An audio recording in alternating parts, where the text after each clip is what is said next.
Nagsimula ang pelikula sa isang lalaki na naiinip sa paghihintay sa isang tao habang may papalapit sa kanyang sasakyan. Pagpasok sa sasakyan ay mabilis na naglabas ng baril ang driver at itinutok ito sa kanyang ulo, isang putok ang narinig ngunit ang bumagsak ay ang driver at hindi ang lalaki. Sa isang hindi inaasahan na pangyayari, malalaman natin na ang bumaril ay si Jimmy Stallone na isang bihasa na hitman na may malawak na record sa pagiging kriminal at ang lalaking niligtas niya ay isa palang pulis. Hindi araw-araw ay may nakikita kang kriminal na tumutulong sa mga pulis at si Jimmy ay umamin mismo na hindi ito ang kanyang karaniwang paraan ng operasyon. Gayunpaman, may mga sandali kung kailan dapat gawin ng isang tao ang tama, anuman ang kanilang karaniwan na prinsipyo. Dahil dito ay inihayag ni Jimmy ang mga serye ng mga kaganapan na humantong sa hindi inaasahang pagsasama ng pulis at ng kriminal. Sa isang flashback ay makikita natin siyang dumating sa isang hotel kasama ang kanyang kasamahan na si Louis Blanchard, kumatok sila sa isang silid na tinutuluyan ni Hank Greeley na isang dating pulis. Bagamat sinubukan nilang magpanggap bilang isang pulis sa pamamagitan ng pagpapakita ng police badge, iginiit ni Greeley ang isang legal na search warrant. Dahil hindi nila siya makumbinsi ay sapilitang pinasok nila ang silid at pinatay siya, pagkatapos ay tumungo sila sa isang bar para mag-relax. Samantala, binabantayan sila mula sa malayo ng isa pang hitman na nagngangalang Keegan. Nang makita niyang mag-isa na lang si Luis ay dumaan siya sa karamihan at saka ito sinaksak, pagkatapos ay hinanap niya si Jimmy sa banyo na humantong sa isang matinding away. Sa kabila ng pagtatangka ni Keegan na patayin silang dalawa, nabigo ang kanyang plano kaya tumakas siya sa bar. Naiwan si Jimmy at nahanap ang bangkay ng kanyang partner sa sahig. Kasunod nito ay lumipat ang kwento kay Detective Taylor Kwan, ang lalaki na iniligtas ni Jimmy. Dumating siya sa lokal na departamento ng pulisya upang tumulong sa patuloy na pagsisiyasat sa kaso ng pagpatay kay Greeley. Pagkatapos ay ipinahayag na si Greeley ay tinanggal mula sa puwersa ng pulisya dahil sa pagnanakaw ng ebidensya mula sa isang kaso, bagaman ang mga detalye ng ebidensya ay nananatiling hindi alam. Pagkatapos ay nakatanggap si Taylor ng impormasyon na nagmumungkahi ng potensyal na koneksyon ni Greeley sa isang lokal na kriminal na tinatawag na Baby Jack. Sumunod ay ipinaalam kay Taylor ang tungkol sa pagpatay kay Luis na naganap ilang oras lamang pagkatapos ng pagpatay kay Greeley. Sa pagsasagawa ng isang background check ay natuklasan niya ang malawak na criminal record ni Luis kasama na ang kanyang kaugnayan kay Jimmy Stallone. Ito ay naging dahilan upang si Taylor ay maghinala na ang dalawa ay nagtulungan sa pagpatay kay Greeley. Gayunpaman, pinigilan siya ni Lieutenant Lebreton sa aktibong pakikilahok sa investigasyon, iginiit na responsibilidad ng lokal na pulisya ng lungsod na lutusin ang kaso. Pagkalipas ng ilang araw ay nakipag-ugnayan si Taylor kay Jimmy at ipinakilala ang kanyang sarili, na nagmumungkahi na ang pagpatay kay Luis ay maaaring konektado kay Greeley. Silang dalawa ay nagkita sa isang malapit na bar upang pag-usapan pa ang bagay na ito. At sa kanilang pagtatagpo ay inihayag niya na nais niyang ihayag ang mga tao na responsable sa dalawang pagpatay. Pagkatapos ay ipinahihiwatig niya na maaaring may utang kay Jimmy ang mga salarin at iminumungkahi niyang magtulungan sila upang ituloy ang pagsisiyasat ng magkasama. Gayunpaman, tumanggi si Jimmy sa kanyang alok. Sa pag-alis ni Taylor sa bar, napansin niya na hinahabol siya ng dalawang hindi kilalang lalaki na humantong sa isang maigting na pagtatalo sa isa sa kanila sa isang parking lot. Matapos patayin ng kriminal, sinuri niya ang mga gamit ng lalaki at nakita ang isang badge mula sa lokal na puwersa ng pulisya.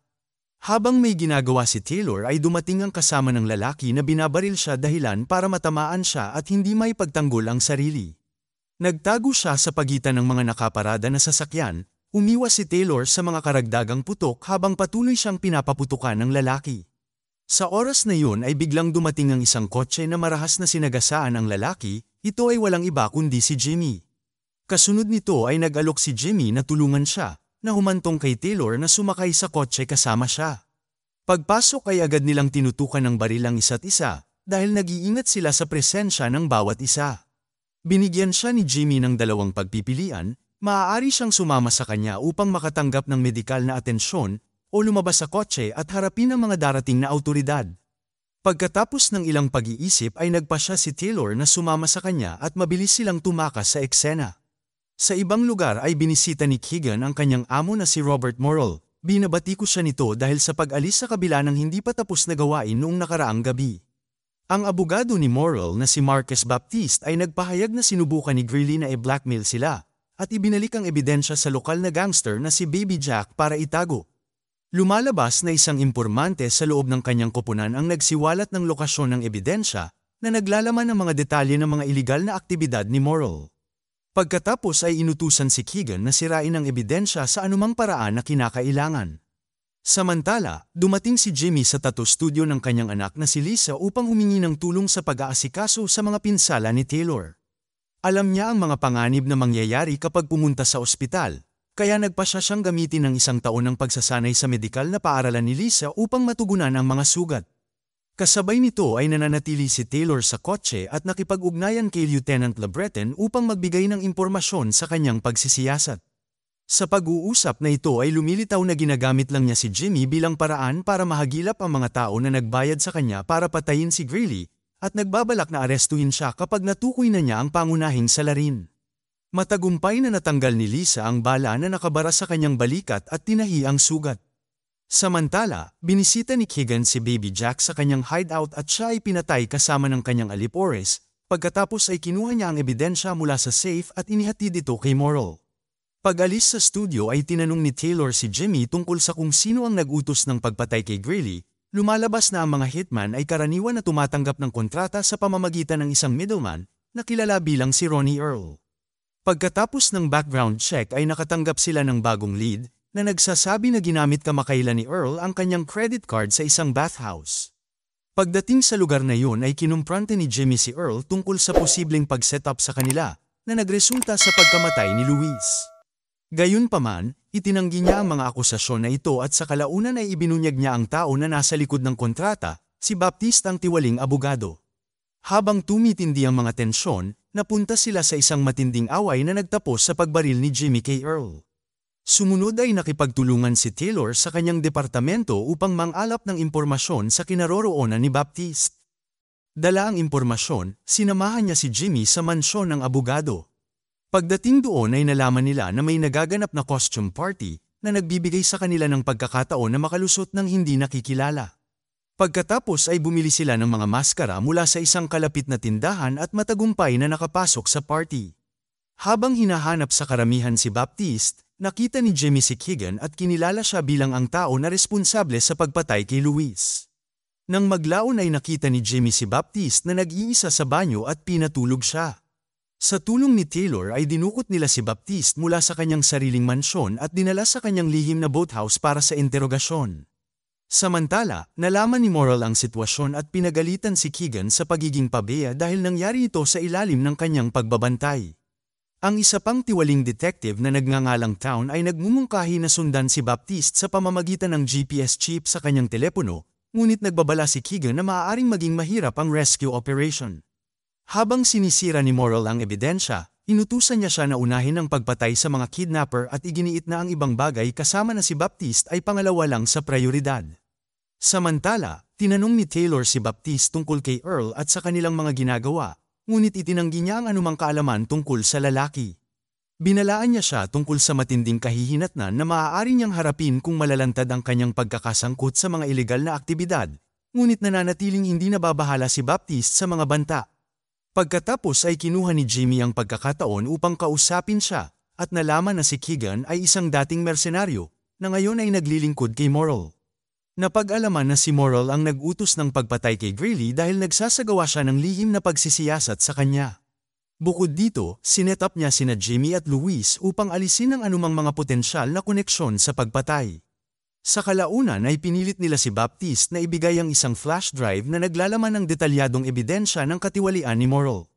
Pagkatapos ay ibinunyag niya na nagtago siya ng kopya ng ebidensya bilang insurance laban sa anumang mga pagtatangka ni Morrell na kalabanin siya. Ang ebidensya ay naglalantad ng kabayaran at mga suhol na kinasasangkutan ng mga opisyal ng gobyerno na naglalayong palitan ng mga proyektong pabahay na mababa ang kita sa mga marangyang unit ng apartment. Pagkatapos makuha ang ilang impormasyon at flash drive, pinatay ni Jimmy si Baptiste bilang kapalit sa pagkamatay ng kanyang partner na si Luis. Gayunpaman, nagalit si Taylor sa kanyang mga aksyon at nagbanta na aarestuhin siya kapag natapos na ang kaso. Samantala, nahanap ni Keegan at ng kanyang mga tauhan ang telepono ni Baptiste sa boathouse. Pagkatapos ay naglunsad sila ng isang pag-atake, ngunit nagawang tumakas nina Jimmy at Taylor sa likod at nakarating sa lawa. Pag-ahon sa lawa ay pinaandar ni Jimmy ang isang detonator, na pinasabog ang bomba na dati niyang inilagay sa boathouse. Ang hindi inaasahan na pagsabog ay pumatay sa iba pang mga lalaki, habang si Keegan ay tumalon sa lawa at nakatakas sa kanyang kamatayan.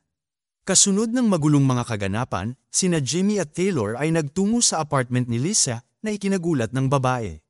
Gamit ang kanyang computer ay tiningnan ni Taylor ang mga nilalaman ng flash drive na nakuha mula kay Baptiste. Ibinubunyag nito ang ebidensya na naglalantad sa malawak na mga katiwalian na ginagawa ni Morrell, kabilang ang mga pagbabayad sa iba't ibang lokal na opisyal tulad ng mga politiko, abogado, at hukom. Nang maglaon ay nakipag-ugnayan siya kay Lieutenant LeBreton at ipinahayag na si Morrell ang utak sa likod ng kaso ng pagpatay. Pagdating sa daungan ay ibinunyag ni Taylor na kailangan nilang maghiwalay pansamantala dahil kailangan niyang makipagkita kay Lieutenant LeBreton upang ibahagi ang kanyang mga natuklasan. Nang magtanong si Jimmy tungkol sa kanilang plano sa pakikitungo kay Morrell, iginiit niya na aarestuhin niya siya anuman ang hukbo ng mga abogado na maaari niyang tipunin para sa kanyang depensa sa panahon ng paglilitis. Samantala, si Jimmy ay nagpahayag ng isang mas agresibong diskarte at sinabi ang kanyang plano na patayin mismo si Morrell. Gayunpaman, tinitiyak niya kay Taylor na aayusin niya ang sitwasyon sa kanyang paraan. Muli itong ikinagalit ni Taylor at nagbantang ikukulong din siya sa sandaling may pasok si Morrell sa kulungan. Sa ibang lugar ay ipinaalam ni Detective Town kay Morrell ang mga detalye na ibinahagi niya kay Keegan.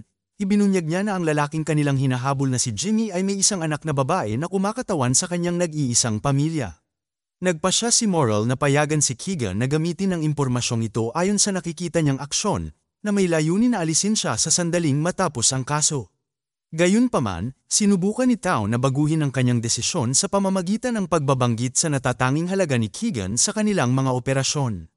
Sa kabilang banda ay inamin ni Morrell ang kanyang kawalan ng tiwala kay Keegan at nag-aalangan siyang magpatuloy sa pagtatrabaho kasama siya. Gayunpaman, hinimok siya ni Town na muling isaalang-alang ang ideyang ito.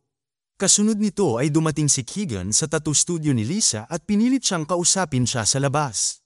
Nang tumanggi ang magandang dalaga, gumamit ng karahasan si Keegan at pinatulog siya bago dinukot. Samantala, hinihintay ni Taylor si Lieutenant LeBreton na kalaunan ay dumating sakay ng kanyang sasakyan. Habang nagsisimula silang mag-usap, inihayag niya na sina Greeley at Luis ay naging biktima ng parehong grupo na pinamumunuan ni Morrell. Ngunit bago pa siya makapagsalita, hindi inaasahan na naglabas ng baril si Lieutenant LeBreton at itinutok ito sa kanyang ulo. Sa oras na yun ay biglang narinig ang isang putok ng baril at tumama kay Lieutenant LeBreton, tulad ng nakita natin sa pambungad na eksena ng pelikula. Ang bumaril ay walang iba kundi si Jimmy, na muling sumagip kay Taylor matapos malaman na ang tenyente ay tauhan din ni Morrell. Pagkatapos ay nakatanggap si Jimmy ng tawag mula kay Keegan, na nagsabi sa kanya na hawak niya ang babaeng mahalaga sa kanya. Pagkatapos ay pinahintulutan niya si Lisa na magsalita, na inihayag na siya ay dinukot. Iminungkahi niyang ibigay nila ang flash drive na nakuha nila mula kay Baptiste at ibinigay sa kanya ang eksaktong lokasyon. Nang maglaon ay natagpuan ni Jimmy ang kanyang sarili na nag-iisa kaharap sina Morrell, Keegan, at Town sa lokasyon. Nang magtanong si Morrell tungkol sa pulis na kasama niya, iminungkahi niyang papatayin niya siya kapalit ng bayad. Pagkatapos ng negosasyon ay pumayag siya sa alok na $300,000 para patayin si Taylor. Inutusan ni Morrell ang kanyang alipores na ilabas si Lisa, ngunit tumanggi siyang pakawalan nito hanggang sa makuha niya ang flash drive. Sa pag-inspeksyon ng flash drive ay nakumpirma niya ang nilalaman nito, kaya pinakawalan niya si Lisa papunta sa kanyang ama. Sa pag-alis nila ay hinarap ni Keegan si Morrell tungkol sa pagbabayad ng $300,000 kay Jimmy dahil katumbas na ito ng sarili niyang bayad. Gayunpaman, iginiit ni Morrell na mayroon siyang higit na karanasan sa sitwasyon. Galit na binaril ni Keegan si Town at ang iba pang alipores na nakapaligid kay Morrell bago siya pinatay. Habang papalabas si Keegan sa gusali ay binabaril niya ang lahat ng humaharang sa kanyang landas. Samantala, palihim na pumasok si Taylor sa gusali na pinapatay din ng ilang alipores habang naglalakad siya.